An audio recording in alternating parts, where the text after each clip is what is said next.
My name is Mr. Lloyd. I am the Faculty Leader for Humanities, and I'm going to talk you through GCSE Year 10 Religious Studies and how you can support your child. First thing we're going to do is focus on the content and how the course is assessed. In terms of content, there are 2 exam papers. Those 2 exam papers are both sat at the end of the 2-year course in Year 11. The first exam paper focuses on religions. We look at Christianity and Islam. The second exam paper focuses on religion and life and religious and social justice ideas. In Year 10, we will cover with our Year 10s what is meant by the word God. Is it possible to imagine God? Who were Jesus and Muhammad? How do Muslims and Christians use art, architecture and music? How did Islam and Christianity begin? We will also have a look at how and why people worship. Why do people pray? What makes a pilgrimage the journey of a lifetime? How do acts of worship affect individuals? What makes a text sacred? That is content that will be covered in Year 10 and would be assessed in Paper 1. The content we would cover in Year 10 that would be assessed in Paper 2 is looking at religion and life. How did life begin and why do we need to know? What rights do animals have? Should euthanasia be legalised? Whose rights are more important, mothers or her unborn babies? And what happens when we die.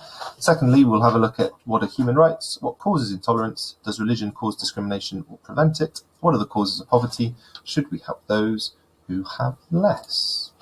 Number of resources available to help support your child in Year 10 GCSE Religious Studies.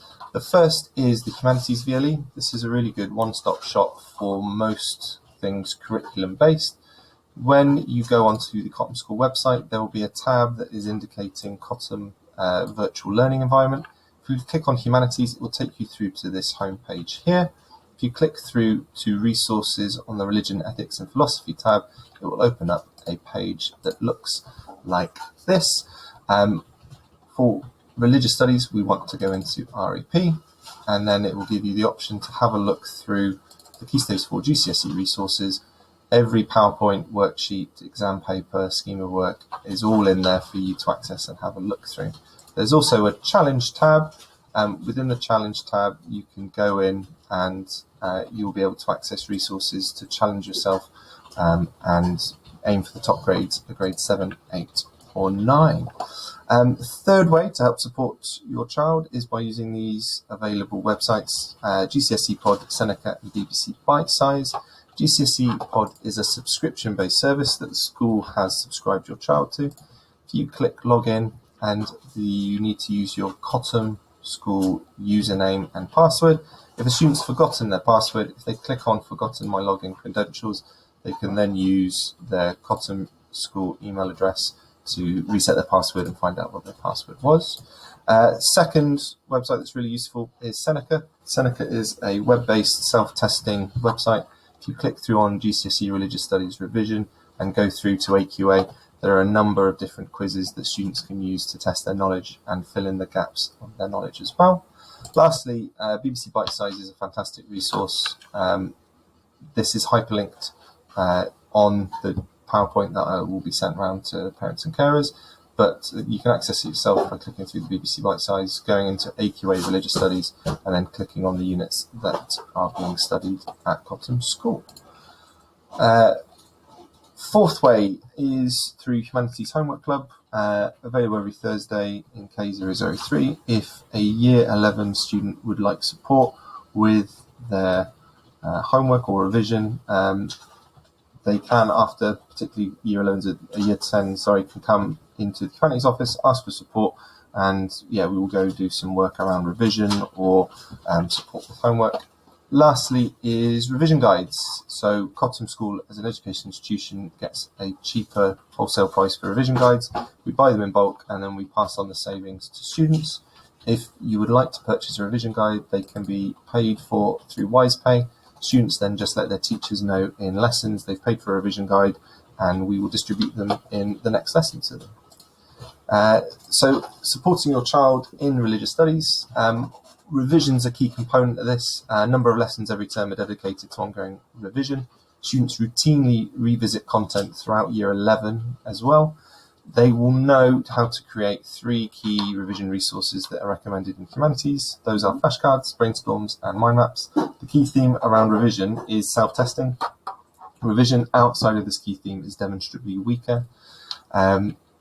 Teachers will circulate checklists and knowledge organisers, which will show topic content and essential learning lists. These will be shared on Google Classroom by teachers and are also available in their books.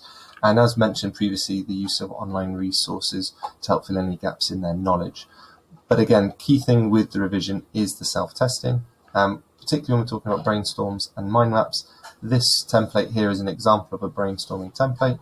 If a student is revising a topic related to Christianity, they would write the topic within the centre of the template. The first thing they would do is try and recall and recount all the information they can about that topic in the inner box. They would then open their exercise books or their revision guide, or go on to BBC Bitesize, or go on to Seneca and GCSE Pod and add additional information that they have found out. That would go in there. An alternative to that is to mind map the information, what they can remember first, and then add on additional details from the revision resources after that. But the first step must always be, what can you remember off the top of your head? This will access previous memories and help add on additional information that has come out from the revision. Speaking of revision, in the build-up to the Year 10 mock exam, a revision schedule will be distributed to all Year 10 students. This will typically last between 6 to 8 weeks. It will show everything that needs to be revised to be successful within the Year 10 mock exam. This will be given to students. It will also be put on Google Classroom, and I will email it out to all parents and carers using the email lists that are available on the school system.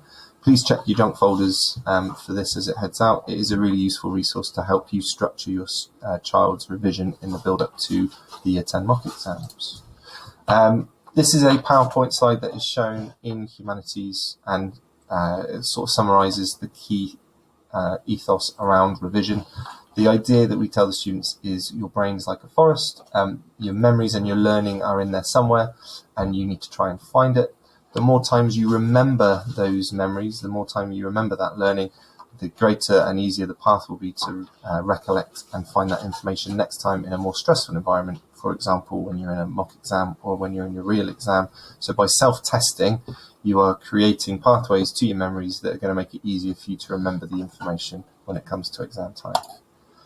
Lastly, homework and assessment. Religious Studies has 6 lessons a fortnight, and homework is set once a week.